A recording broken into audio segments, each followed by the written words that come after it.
don't think I've ever done a Christmas special video, but I'm changing that this year with my retrospective review of my favorite romance anime, Toradora. Now why am I reviewing this as a Christmas special? Well, because the Christmas and winter arcs in this series are my favorites. But enough of all that, let's roll the intro and begin.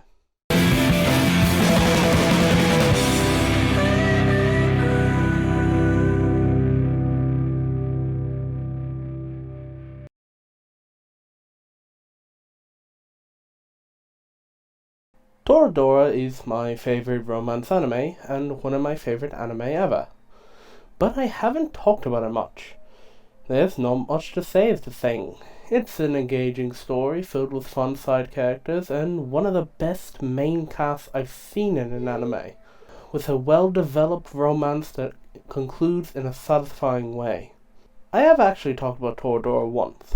That actually being my very first anime discussions video from 6 years ago. Wow. It's incredibly old though, and it was just me rambling on about it while playing Overwatch. This time it's a proper review. Toradora starts with our main protagonist, Ryuji Takasu, getting ready for school. Ryuji is seen as a delinquent because of his rather mean face, but it couldn't be farther from the truth. A clean freak and a sweetheart at his core, he's in reality a swell guy. He also has a major crush on Minori Kushida, the best friend to one Palm Top Tiger, aka Taiga Ayasuka, who just folded Ryuji like he's Gojo Satoru. Taiga is a short, feisty, and popular girl, but not popular for the reasons you'd expect. She's violent and takes shit from no one besides her bestie, but she also has a lot of trauma hidden underneath her vicious exterior. After the decking, Taiga makes a skill issue and gives her love letter to Ryuji instead of a crush, Yusaku Kitamura, Ryuji's best friend, which after a sword fight causes these two unlikely characters to team up to hook the other up with their best friends. Now that we've met all the main characters, let's... What? Did you really think I'd skip over debatably the best character in the show? Of course not! A few episodes go by and we're introduced to Amy Kawashima, a popular model that somehow is friends with Kitamura like... How does he pull? Most of the show is a regular slice-of-life meal. Funny hijinks by trying to get with the person you love, a pool and beach episode, oh you shouldn't have, a culture festival, and multiple mini-arcs to build up the characters. Normally I'd be tired of these tropes, but what makes them work is the incredible cast of characters we have here. All 5 of them are well written and likable, each changing throughout the course of the show.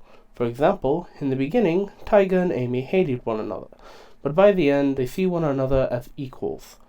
Well, okay, except for one.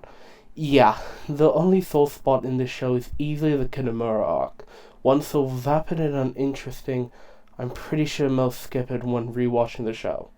Kitamura doesn't really change. He's a nerd and quirky, and probably would give a bro a handjob and actually think it's not gay, and he's helping the homie out. Then there's these 2 episodes, where he finds out he can't get the abusive dominant woman to step on him and rule his life. In turn, he becomes a weirdo.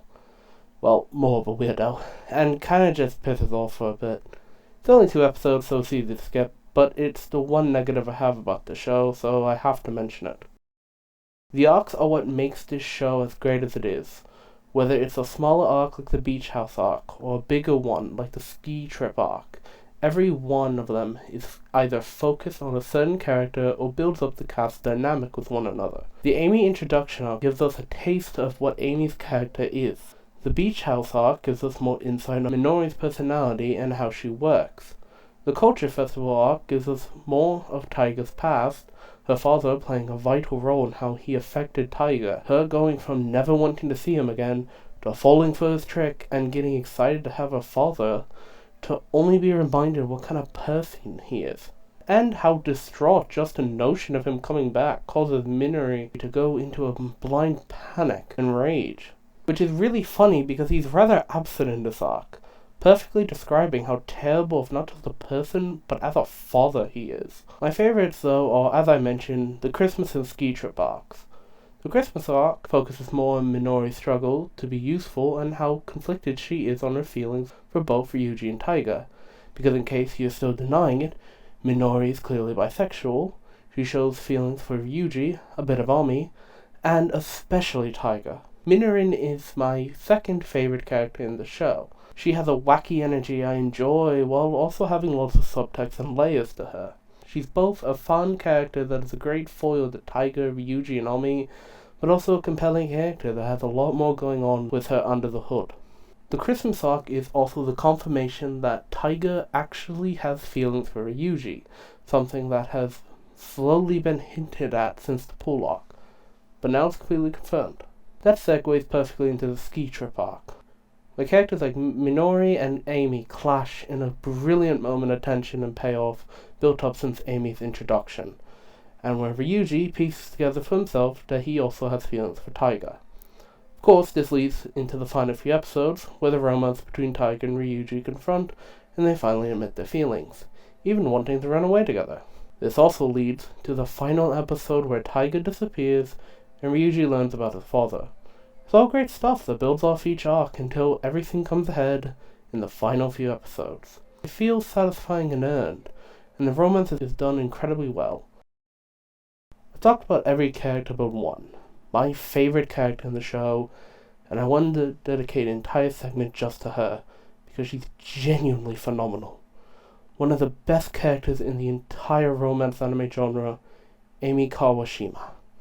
Amy is the most layered and well-written character in this anime. From her introduction, she is clearly two-faced. A bubbly airhead exterior for the people who don't really know her. But when it's people she deems as friends and close to, she's kind of a bitch. But unlike Miki Kawai from A Silent Voice, she doesn't try to deny it. She's cold and jaded.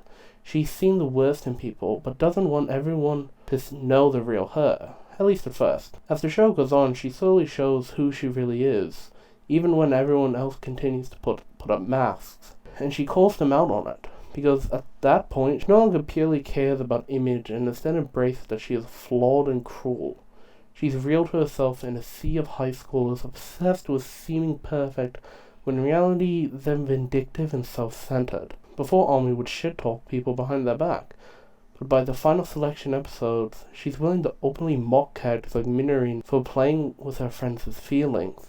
It's okay to hate Amy. I do sometimes, but that's the point of her character. Hell, she knows it too. The reason she's my favorite is because she grows the most, and is the most real character in the entire cast. True to herself, even to a fault. Toradora is a magical anime. It has all the staples you'd see in a romance anime. Beach episodes, school hijinks, a cute romance. What sets it apart is being able to flesh out these characters and make them more than just one-note stereotypes. They exist in this anime. There's the dumbass friend, the desperate for love but can't find any teacher, the hot MILF, but they're all purely side characters that are meant to bounce off and aid the real main cast of 5 that give them more depth. Taiga and Ryuji are the main two and are given the most screen time. While I may love Amy and Minorin the best, and think they're the most interesting characters, the Taiga and the Dragon are the glue that keeps the group and the entire anime together. It starts with the two trying to help the other get with the person they love, and during their final year of high school, the highs and lows of it, and the struggles to get the soulmate they think they want, they realize that Minorin and Kitamura aren't their match made in heaven. Instead, it was the result everyone else solved but themselves. In the end, Taiga and Ryuji were always meant for one another, whether they wanted to admit it or not. It's all beautifully written, animated fantastically, and scored with some of the most emotional pieces of music in the genre. That's why, even with how much I love Horimiya, Kaguya-sama, Love is War, Komi Can't Communicate, Teasing Master Takagi-san, they all pale in comparison to what Toradora accomplished almost 15 years ago. I still stand by that Toradora is the best romance anime ever made.